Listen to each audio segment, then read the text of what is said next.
Allez go, on va se promener un peu et visiter Olbia. On va vous emmener avec nous.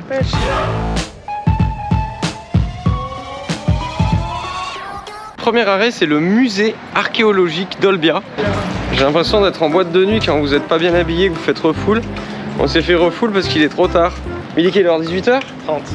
Ah, il est 18h30, ça ferme à 19h, donc elle nous a dit c'est trop tard, mais revenez demain. Bon, elle était très gentille, ceci dit. C'est vrai que c'est un peu de notre faute de venir aussi tard. On a eu une nuit très courte.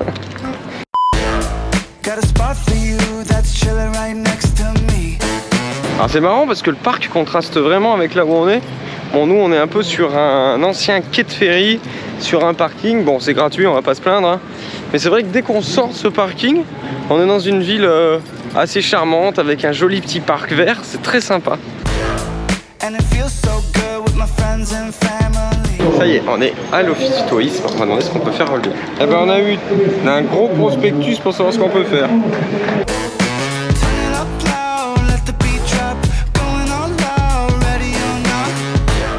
J'ai acheté un petit cadeau pour mon père à Olbia. En fait, c'est une guitare, enfin une mini guitare. Une mini guitare Paco de Lucia, parce qu'on est fans tous les deux de Paco de Lucia. Voilà, elle est trop jolie.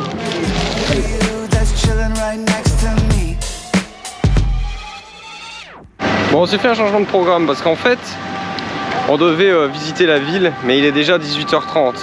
Du coup, tout ferme. Donc on va faire la visite demain. Et aujourd'hui, là, on va aller faire les courses. Donc on marche vers le supermarché, sur le supermercado. On est au Super Pan. Super Pan.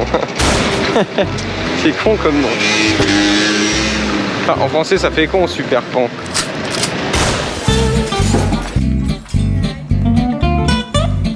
Maxou ? Ouais. Moi je fous rien, c'est parce que je filme, mais toi c'est quoi ton excuse ? Bah je sais pas, moi c'est pas ce que vous voulez. Je vais pas prendre des trucs pour prendre des trucs.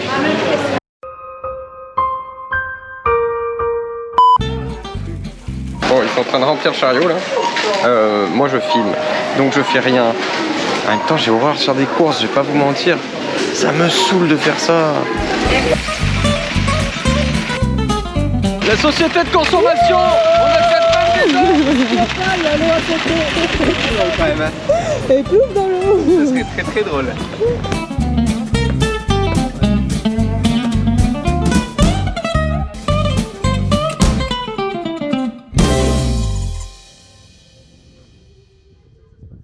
Allez, une nouvelle matinée sur Corail, enfin pas sur Corail puisqu'on est juste à côté de Corail.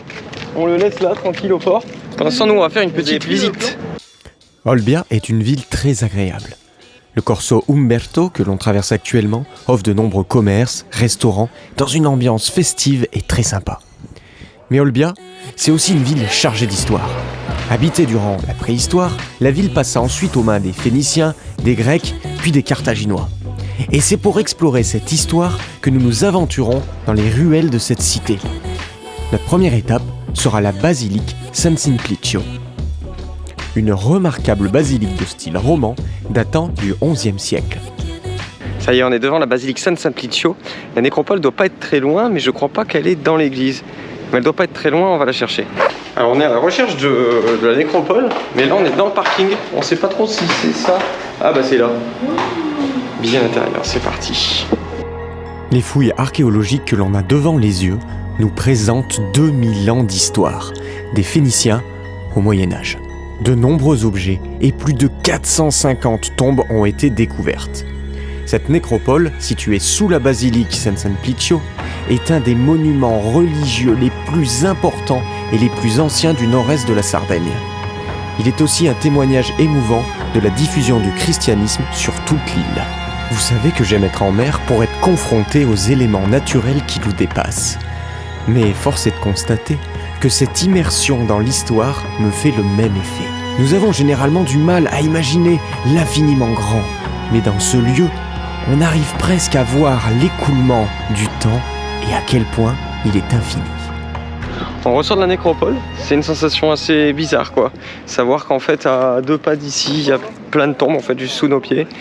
Et puis que ça a vécu pendant, je sais pas, il y a 2000 ans d'histoire là-dessous. Là, les copains sont en train de regarder le plan pour qu'on puisse en fait faire les différentes activités à voir. Et on va continuer notre chemin. Allez, c'est parti. Bon, je sais que la plupart de mes voix off sont super sérieuses, mais pour une fois, je tiens à faire une parenthèse. Car comme vous le voyez, on marche beaucoup pour visiter Olbia. Ce que vous voyez pas, c'est que moi pour filmer, Je suis obligé de courir devant pour les filmer, de les laisser passer, de les filmer de nouveau, puis de courir pour les rattraper. Et le pire, c'est qu'après, vous allez me dire dans les commentaires, jolie petite balade tranquille. Mais moi je vous le dis, filmer, c'est du sport extrême. On tourne, mais en fait on trouve pas l'entrée. Et on a l'impression qu'il y a des gens qui ont fermé la porte. Et donc du coup ça s'est fermé. Du coup je crois qu'on pourra pas visiter cette petite église là. Allez, le programme, on retourne au bateau, on mange, et après on va visiter le musée romain. Et le marché. Et puis le marché. Et après, on rentre. Après, Comment ça j'abuse avec mon sport extrême? Vous préférez les voix off sérieuses, c'est ça? Bon allez, ok. Et bah tiens, là on traverse le cours Umberto qu'on a traversé à l'aller. Je trouve qu'il a des airs des années 80-90 et on fait un petit bond dans le temps, dans le charme de l'Italie d'avant. Alors ce qui est marrant, c'est qu'en fait, on passait devant le kata là, et on voit un oiseau qui s'attaque à la girouette.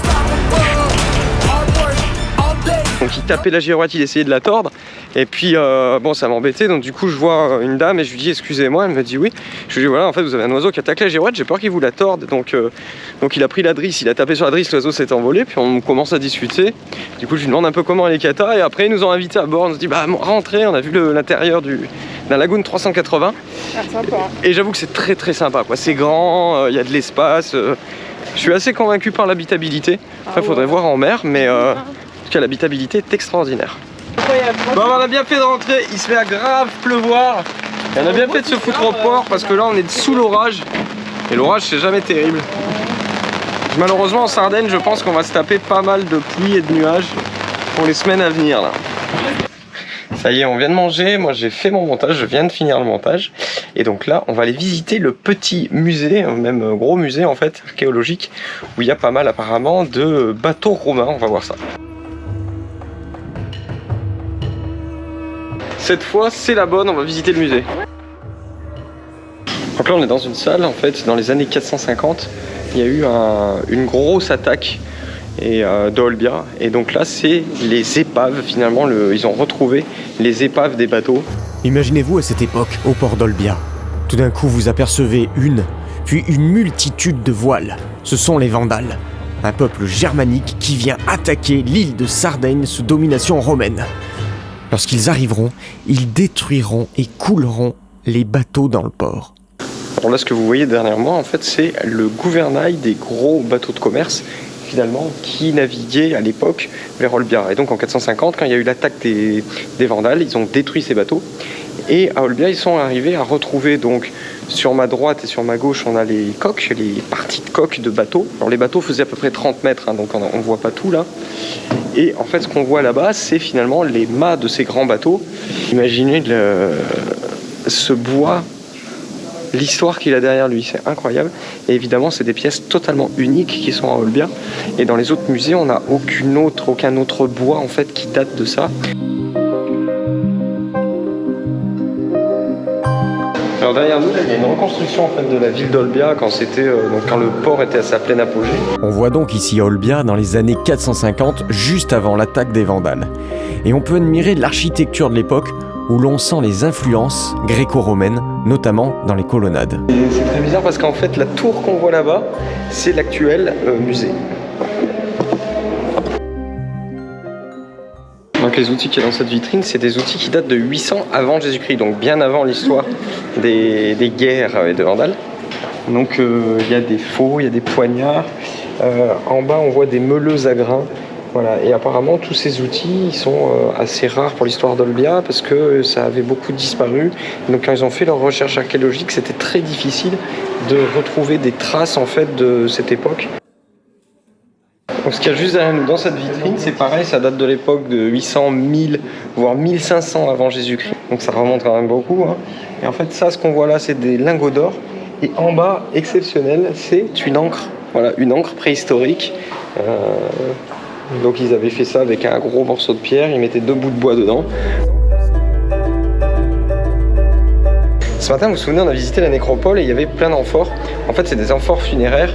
Et celle-là, c'était donc les os qui ne brûlaient pas parce qu'ils faisaient brûler les morts. Et en fait, après, ils mettaient le reste des os dans ces amphores. Et donc, dans les amphores, on voit encore des restes d'ossements humains. Donc là, dans toute la salle, évidemment, il y a beaucoup de poteries aussi. Des poteries très, très, très anciennes. Quand on regarde le niveau de détail qu'il y a, on se dit à l'époque, ils n'avaient pas tous les outils qu'on a maintenant. bah, on se dit que vraiment, ils étaient quand même, les artisans de l'époque étaient exceptionnels. Alors je vois Cliff là-bas qui cherche un truc sur une pierre parce qu'en fait ils disent qu'il y a une déesse, il y a un dessin de déesse et si vous le regardez de haut vous le voyez pas du tout, il faut vraiment se baisser et regarder à ras la pierre pour pouvoir voir la figure de la déesse et encore c'est très peu visible. Tu l'as vu la déesse dans la pierre? La déesse dans la pierre? Ouais. Non, franchement, c'est chaud à voir. Vous avez vu? Il y a une technique, faut se baisser. Faut vraiment se baisser pour la voir. Alors attendez, on va y retourner. Tu te baisses bien. Ses bras, voilà, là on voit les bras. Et là, la lune à l'envers. La lune à l'envers, la tête et le corps.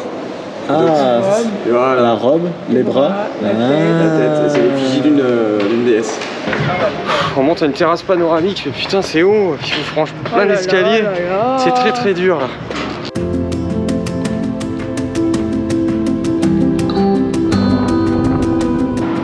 Et c'est bien la peine de venir à Olbia pour voir les mêmes décors. Parce que là on dirait Grenoble avec les mêmes montagnes, c'est identique. C'est la belle donne chartreuse et... Il y a pas de l'eau là, il y a de l'eau Et le là, Vercors. il y a pas de l'eau. Comment ça les deux potes? Vas-y cours.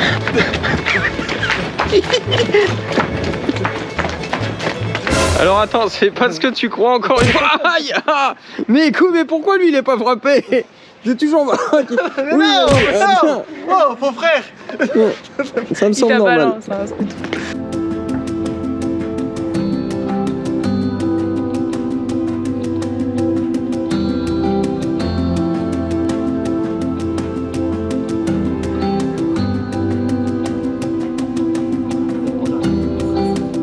Ça y est, on vient de se poser à un petit restaurant, on va manger une pizza italienne et après on retourne au bateau faire des petits jeux.